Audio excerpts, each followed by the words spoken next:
Well, you know, it's hard to believe it's been 4 years since the Boston Marathon bombing shocked and sickened us and completely changed the lives of the victims.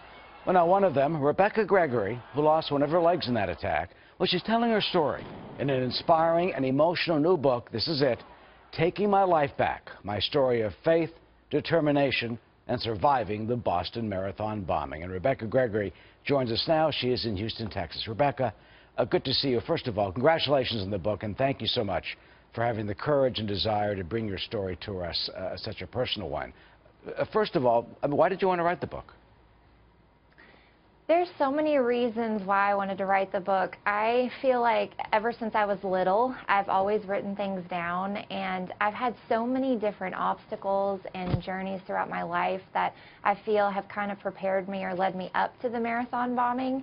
And, you know, everyone has life blow up in their face multiple times, and I wanted to show people my real whole story instead of just what they know of me from a survivor aspect. Bring us back, if you can, for a moment to that day. I mean, we will always remember it. You were watching your boyfriend at the time. You have your son, Noah. Tell me about that. You're watching him, and what happened? We were actually watching his mom run. She had qualified, and so we had a group of about 9 of us with us, and we started the day at the 17-mile marker, and someone in our group said, hey, let's make our way closer to the finish line. And so we did, and in the meantime, Noah started getting really bored, my 5-year-old son, and when we made it right there in the middle of the action at the finish line, I told him, I said, hey, buddy, why don't you sit down on my feet until we're done? And that's exactly where Noah was, with his back against my shins, when the first bomb went off behind us 3 feet. So basically, he saved his life, potentially, with him on your feet. Yes, that's what they said saved his life, because I was a shield, essentially, between him and the bomb. And then what happened when you went to the hospital? The type of injuries, and how long did it take to try and finally recover? It was a process of limb salvage. My right leg was damaged and my left hand was damaged, and various other minor injuries, but my left leg was the most severe. And after about 18 months of continuous surgeries and procedures and being on bed rest or in a wheelchair, I made the decision to amputate in November of 2014. And that must have been some decision. I mean, how have you gotten used to it? It was, but I always said that my leg wasn't my life, and I felt so grateful to just be alive and to have my son. And so, you know, I decided that that was not going to hold me back and wasn't going to define me.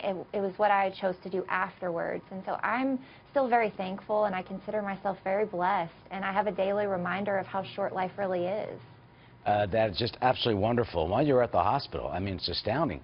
What was it? Was it Joe Carson, RF? I mean, he was down the hall from you in the hospital? He was, yes. He was taken to the same hospital on the same floor as I was, and my mom actually said that was the first time she had ever became truly angry, because every time they were wheeling me down to surgery, my mom had to pass by the doors where the guards were standing. Do you have bitterness and anger toward them? What are your thoughts? No, especially when it comes to this? Yeah, I try not to hold resentment and anger in my heart, because it doesn't help me in moving forward.